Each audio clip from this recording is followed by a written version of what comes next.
नमस्कार दोस्तों, स्वागत है आप सभी का आशा ट्रस्ट के YouTube चैनल आशा एजुकेशन में। दोस्तों, सी प्रोग्राम प्रैक्टिकल की इस वीडियो सीरीज का यह पहला वीडियो है। इस वीडियो सीरीज में हम सी लैंग्वेज के प्रैक्टिकल प्रोग्राम्स को राइट करके उन्हें कंपाइल और एग्जीक्यूट करके देखेंगे कि हमें किस तरीके से आउटपुट प्राप्त होता है। दोस्तों, सी लैंग्वेज का जो थियोरेटिकल पोर्शन है वो हमने सी प्रोग्रामिंग लैंग्वेज नाम की वीडियो सीरीज में कवर कर लिया है। यदि आपने उस वीडियो सीरीज को नहीं देखा है तो आपसे रिक्वेस्ट है कि पहले उस वीडियो सीरीज को आप देखिए। थियोरेटिकल पोर्शन आपको वहां से समझ में आ जाएगा और प्रैक्टिकल पोर्शन हम इस लैंग्वेज में कवर कर रहे हैं। तो चलिए शुरू करते हैं।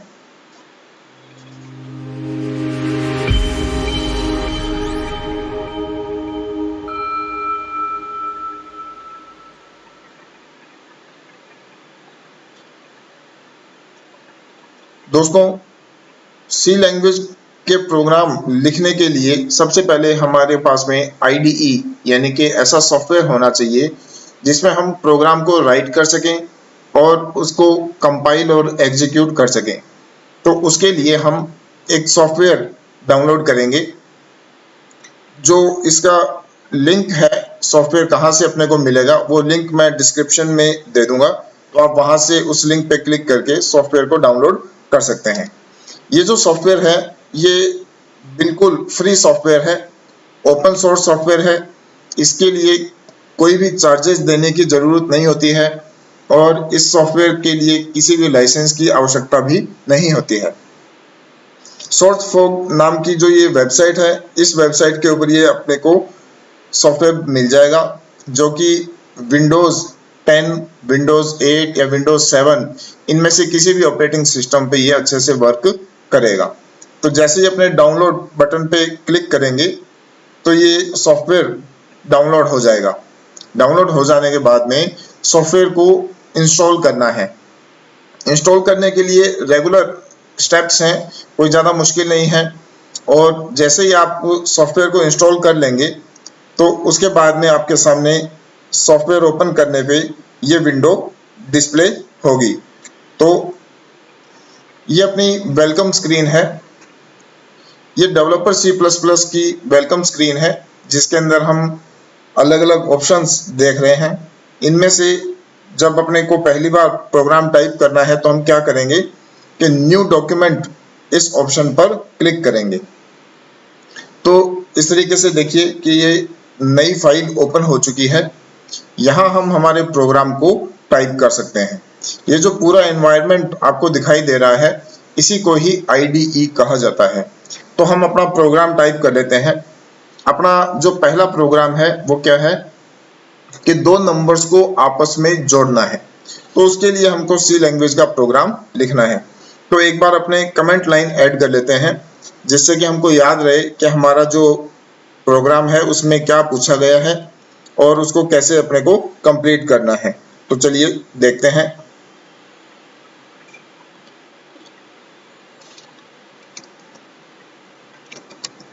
इस तरीके से हमने ये कमेंट लाइन लिखी। इसको multi comment line, multi line या मल्टी कमेंट लाइन बोलते हैं। अब इसके बाद हम हमारा प्रोग्राम टाइप कर सकते हैं। उससे पहले अपने फाइल को सेव कर लेते हैं। फाइल को सेव करने के लिए हम कीबोर्ड से Ctrl+S कमांड प्रेस कर सकते हैं या ये सेव आइकन दिया हुआ है इस पे क्लिक कर सकते हैं या अपना फाइल मेन्यू के अंदर सेव बटन पर, सेव ऑप्शन पर क्लिक कर सकते हैं। तो यहाँ पे अपने को फाइल का नेम टाइप करना है। तो फाइल का नेम हम यहाँ टाइप कर देते हैं कि sum.c। ये आपको बहुत ही ध्यान रखना है कि फाइल का नाम आप कुछ भी रख सकते हैं आपके प्रोग्राम या क्वेश्चन से रिलेटेड, लेकिन फाइल का जो एक्सटेंशन नेम है वो हमेशा हमको .c ही रखना है। तो अपने सेव बटन पर क्लिक करते हैं। फाइल हमारी सेव हो चुकी है। अब इसके बाद हम इसको प्रोग्राम को टाइप करते हैं। तो #include, आप जानते हैं कि सबसे पहले हमको हेडर फाइल्स इंक्लूड करनी होती है। तो ये हमारी stdio.h नाम की हेडर फाइल है, जिसको standard input output header file बोलते हैं। ये हमने लिख लिया है। अब इसके बाद में हैश इंक्लूड, एक और हेडर फाइल हम लोग इंक्लूड करेंगे, conio.h जिसको बोला जाता है, या इसको अपने control input output header file भी बोलते हैं। अब इसके बाद में हमको मेन फंक्शन लिखना है। मेन फंक्शन के लिए अपने इस तरीके से, और इसको लिखेंगे। अब जो अपना क्वेश्चन है, क्वेश्चन क्या है कि 2 नंबर्स को ऐड करना है। तो 2 नंबरों को ऐड करने के लिए हमको क्या क्या वेरिएबल चाहिएंगे। कोई भी प्रोग्राम हो, उस प्रोग्राम का जो सबसे मेन पॉइंट होता है वो यही होता है, ये डिसाइड करना कि वेरिएबल्स कितने लेने हैं और वेरिएबल्स के डाटा टाइप क्या रखना है। तो यही मेन डिसीजन वाला पॉइंट होता है जो कि स्टूडेंट को प्रॉब्लम करता है। तो वो अपने को बिल्कुल आसानी से देखना और समझना है, हमारा प्रोग्राम का नेचर क्या है, हमसे क्या क्वेश्चन पूछा जा रहा है, उसके अकॉर्डिंग हम ये डिसाइड कर लेंगे कि क्या क्या वेरिएबल होंगे और उनका डाटा टाइप क्या होगा। तो इसके अंदर अपने को इंटीजर डाटा टाइप के 3 वेरिएबल लेने होंगे, a, b, c। इस तरीके से अपने 3 वेरिएबल लिए, a और b के अंदर अपने वैल्यूज को रीड करवाएंगे और c के अंदर अपने वैल्यू को यानी रिजल्ट को पुट करवाएंगे और उसको प्रिंट करवाएंगे। तो अपने सबसे पहले प्रिंटफ स्टेटमेंट लिखते हैं। आप जानते हैं कि जो प्रिंटफ स्टेटमेंट है वो एक आउटपुट फंक्शन है, और आउटपुट फंक्शन क्या करता है, किसी मैसेज को या किसी वैल्यू को आउटपुट स्क्रीन पर शो करने के लिए इसका यूज किया जाता है। तो हमने यहाँ पे टाइप किया एंटर 2 नंबर्स, और यहाँ अपने /n का यूज करते हैं। /n को स्केप सीक्वेंस या बैकस्लैश कैरेक्टर कांस्टेंट बोला जाता है, जो कि न्यू लाइन के लिए काम में आता है। इसके बाद हमने स्कैनफ फंक्शन का यूज किया है। स्कैनफ एक इनपुट फंक्शन है जो कि डेटा को रीड करता है और रीड करके वैल्यूज को वेरिएबल में स्टोर करवाता है। तो हमने यहाँ पे 2 बार %d लिखा, वो इसलिए क्योंकि हमारे पास में रीड करने के लिए 2 वैल्यूज हैं और वो इंटीजर टाइप के हैं। तो %d क्या हो गया, उनका कंट्रोल स्ट्रिंग हो गया इंटीजर टाइप की वैल्यू के लिए। और यहाँ आगे लिखेंगे अपने address of a, address of b। जो ये एड्रेस ऑफ a है, यानी कि ये जो स्कैनफ स्टेटमेंट है, ये क्या करेगा, एक वैल्यू को रीड करेगा और रीड करने के बाद में उसको एड्रेस ऑफ a यानी कि जो वेरिएबल है a, उसके एड्रेस पे स्टोर करवा देगा। दूसरा जो %d है वो एक वैल्यू को रीड करेगा और रीड करने के बाद में उसको एड्रेस ऑफ b पर स्टोर करवा देगा। तो इस तरीके से वेरिएबल के अंदर वैल्यूज को हम यूजर से इनपुट करवा के वेरिएबल में स्टोर करवा देंगे। अब अपना फॉर्मूला, हमारा फॉर्मूला क्या है, c = a + b। ये हमने फॉर्मूला लिखा और उसके बाद में अपने क्या करेंगे, रिजल्ट को प्रिंट करवा देंगे। उसके लिए अपने वापस प्रिंटफ स्टेटमेंट लिखा। अपने यहाँ पे लिख देते हैं कि सम ऑफ 2 नंबर्स, और इसके बाद में अपने रिजल्ट को प्रिंट करवा देंगे %d, और ये डबल कोटेशन बंद होने के बाद में c और लास्ट में सेमीकोलन। और फिर अपने क्या करते हैं, गेट ch। अब ये गेट ch फंक्शन क्या है, ये भी एक इनपुट फंक्शन है और इसका एक्चुअल काम क्या है, इसका एक्चुअल काम है एक अक्षर को रीड करना, एक अक्षर को रीड करना। और यहाँ पर हम ये फंक्शन क्यों यूज में ले रहे हैं कि जो आउटपुट स्क्रीन है उसको कोई बटन दबाने तक रोके रखने के लिए हम इस फंक्शन को यूज में ले रहे हैं। तो इस तरीके से अपन ने अपना प्रोग्राम टाइप कर लिया है। अब फाइल को अपने सेव कर देते हैं। तो फाइल को सेव करने के लिए कीबोर्ड से Ctrl+S कमांड प्रेस करते हैं तो हमारी फाइल सेव हो चुकी है। अब इसके बाद में अपने को फाइल को एग्जीक्यूट करवाना है। एग्जीक्यूट करवाने से पहले अपने और एग्जीक्यूट कंपाइल करवाएंगे। कंपाइल करवाने के लिए शॉर्टकट कमांड होती है F9। इसके लिए अपने एग्जीक्यूट मेन्यू में कंपाइल ऑप्शन पर भी क्लिक कर सकते हैं। तो अपने F9 कमांड प्रेस करी, ये प्रोग्राम हमारा कंपाइल हुआ। इसमें ये बता रहा है नीचे देखिए कि एरर 0 वार्निंग 0। इसका मतलब यह है कि हमने हमारा प्रोग्राम सही से टाइप कर लिया है, उसमें कोई एरर्स और कोई वार्निंग नहीं है। अब इसके बाद में कंपाइल होने के बाद हम प्रोग्राम को एग्जीक्यूट कर सकते हैं या रन कर सकते हैं। उसके लिए अपनी शॉर्टकट कमांड होती है F10। तो एग्जीक्यूट मेन्यू में हम रन ऑप्शन पे क्लिक करेंगे या कीबोर्ड से F10 कमांड को प्रेस करेंगे तो हमारा जो प्रोग्राम है वो रन हो जाएगा। तो इस तरीके से अपने प्रोग्राम को रन करवाते हैं। अब कोई एंटीवायरस का कुछ प्रॉब्लम आई है तो इसके लिए हम यहाँ से एंटीवायरस को कुछ टाइम के लिए डिसेबल कर देते हैं।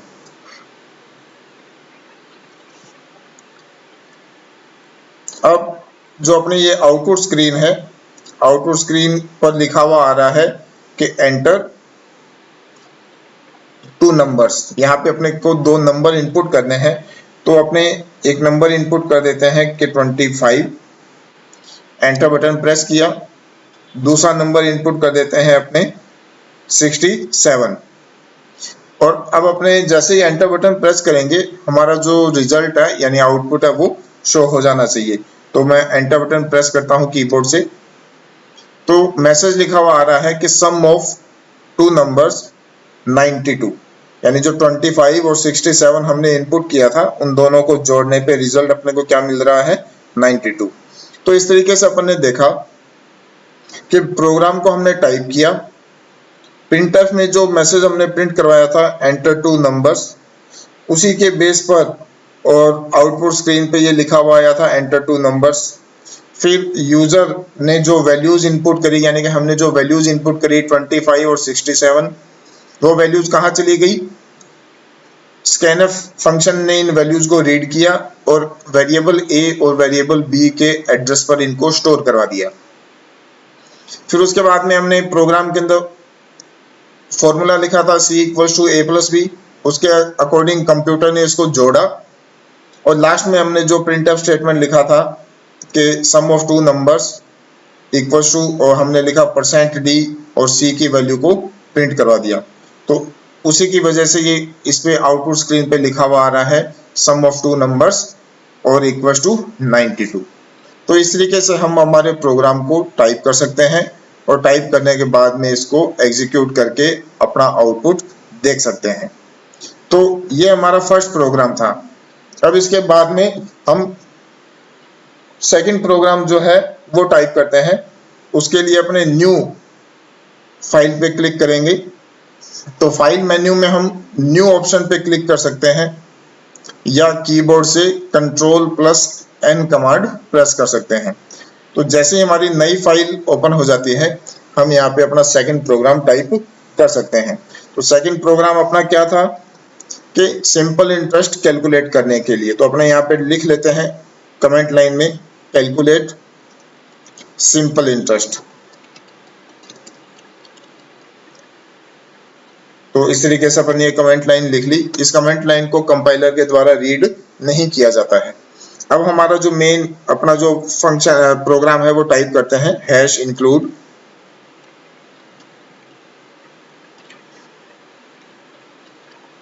#include और stdio.h। इसी तरीके से #include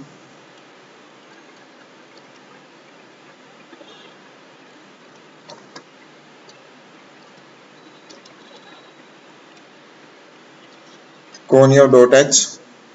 अब अपने प्रोग्राम को सेव कर लेते हैं। सेव करने के लिए अपने शॉर्टकट कमांड Ctrl+S और यहाँ पे अपने फाइल का नाम दे देते हैं सिंपल इंटरेस्ट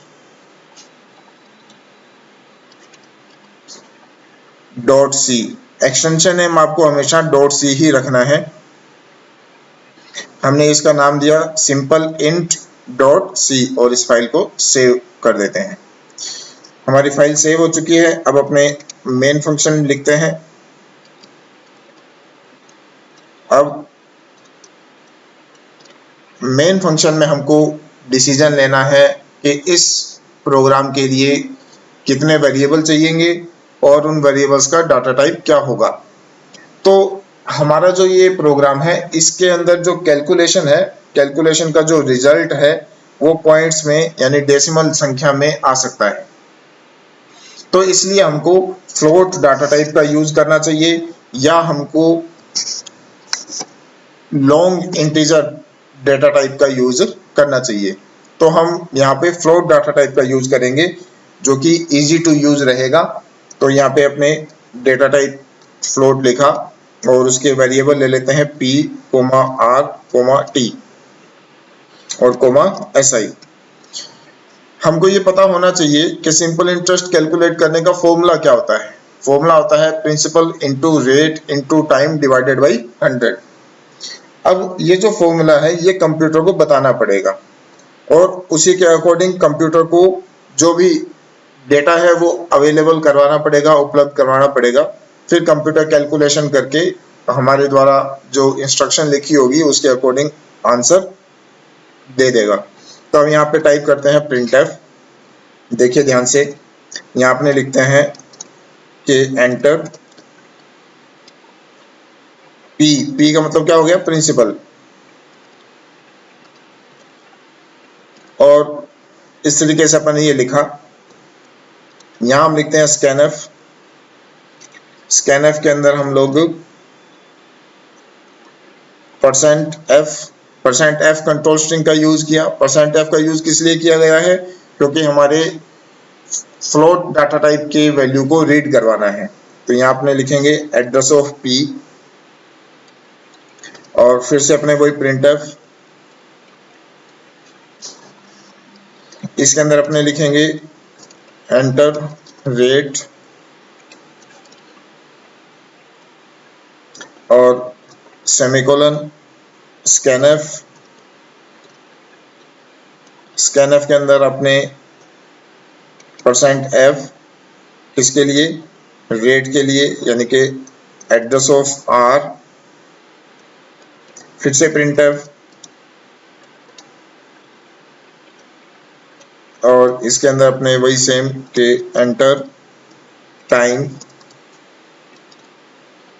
और इसके बाद में सेमीकोलन, फिर scanf। scanf के अंदर हम लोग %f और एड्रेस ऑफ t। इस तरीके से हमने 3 मैसेज प्रिंट करवाए और 3 scanf की सहायता से प्रिंसिपल, रेट और टाइम, इन तीनों की वैल्यूज को यूजर से रीड करवा लेंगे, यूजर से इनपुट ले लेंगे। अब हमको फॉर्मूला अप्लाई करना है। तो फॉर्मूला क्या है, SI इक्वल्स टू, अब जो अपना फॉर्मूला है P into R into T और डिवाइडेड बाई 100, ये हमने फॉर्मूला यहाँ पे लिखा। अब इसको लिखने का तरीका आप देखिए ध्यान से। मल्टीप्लाई का जो सिंबल है उसे हम स्टार से डिनोट करते हैं कंप्यूटर में। डिवाइड का जो सिंबल है या डिवाइड का जो ऑपरेशन है उसे हम इस स्लैश सिंबल से डिनोट करते हैं। इसी के अनुसार और ये ऑपरेशन परफॉर्म होगा। अब इसके बाद में हम मैसेज प्रिंट करवाते हैं printf सिंपल इंटरेस्ट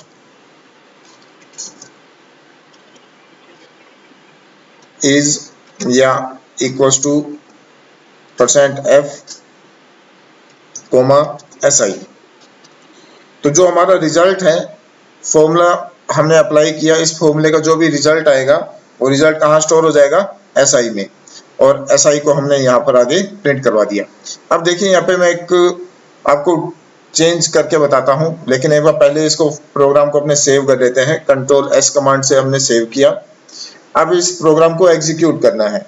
तो हम कंपाइल और एग्जीक्यूट दोनों एक साथ कर सकते हैं और उसके लिए शॉर्टकट कमांड होती है F11। तो आप एग्जीक्यूट मेन्यू में कंपाइल एंड रन ऑप्शन पर क्लिक कर सकते हैं या कीबोर्ड से F11 कमांड प्रेस कर सकते हैं।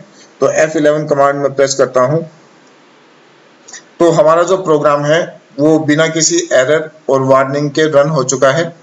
इसमें लिखा हुआ आ रहा है कि एंटर प्रिंसिपल। तो हम यहाँ पे वैल्यू इनपुट कर देते हैं। फॉर एग्जांपल हमने वैल्यू इनपुट करी 5000। अब लिखा हुआ आ रहा है एंटर रेट। मैं यहाँ पे रेट इनपुट कर देता हूँ कि 4, यानी कि 4% की रेट से अपने को इंटरेस्ट कैलकुलेट करवाना है। फिर इसमें लिखा हुआ आ रहा है टाइम, तो हम यहाँ पे टाइम इनपुट कर देते हैं 6, है ना। अब अपना जो रिजल्ट है वो रिजल्ट क्या आना चाहिए कि अपना फॉर्मूला क्या है, P into R into T divided by 100। तो P इंटू R यानी कि 6 इंटू 4 इंटू 5 तो 120 आ गया, और 120 यानी कि 1200 अपना रिजल्ट आना चाहिए 1200। तो देखते हैं, अपने एंटर बटन में प्रेस कर रहा हूं और ये अपना रिजल्ट आया कि सिंपल इंटरेस्ट इक्वल्स टू 1200, और उसके बाद में देखिए ये डेसिमल पॉइंट के बाद में 6 डिजिट्स आ रहे हैं, है ना। तो ये चीज आपको कैसे चेंज कर सकते हैं, इसको भी अपने चेंज कर सकते हैं। हम ये चाहते हैं कि अपना जो आउटपुट है, आउटपुट में डेसिमल के बाद में केवल 2 डिजिट ही दिखाई दे। तो उसके लिए अपने क्या चेंज करेंगे, आप देखिए ध्यान से। मैं इसको बंद करता हूं और प्रोग्राम को दोबारा अपने रन करवाएंगे। उससे पहले एक छोटा सा चेंज कर लेते हैं। मैं यहां लिखता हूं 0.2।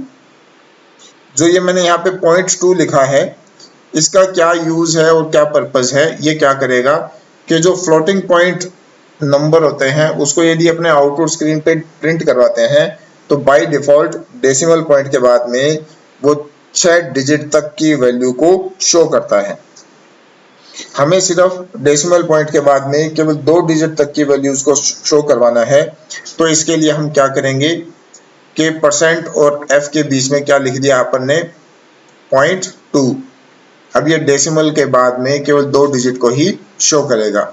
अपने प्रोग्राम को फिर से सेव कर लेते हैं, कंट्रोल S, और प्रोग्राम को रन करवाने के लिए आपको बताया हुआ है कि F11 का कमांड प्रेस करते हैं। तो F11 कमांड प्रेस करी, ये अपने आउटपुट स्क्रीन आ गई।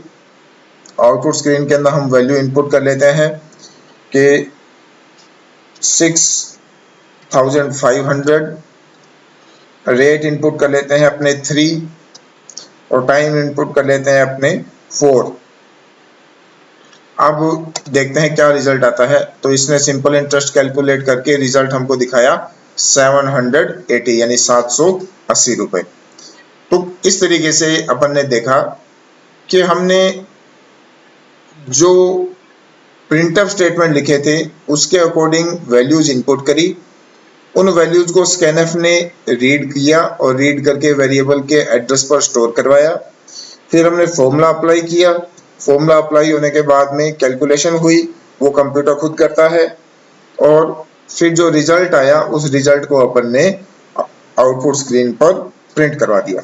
तो इस तरीके से हम हमारा प्रोग्राम टाइप कर सकते हैं।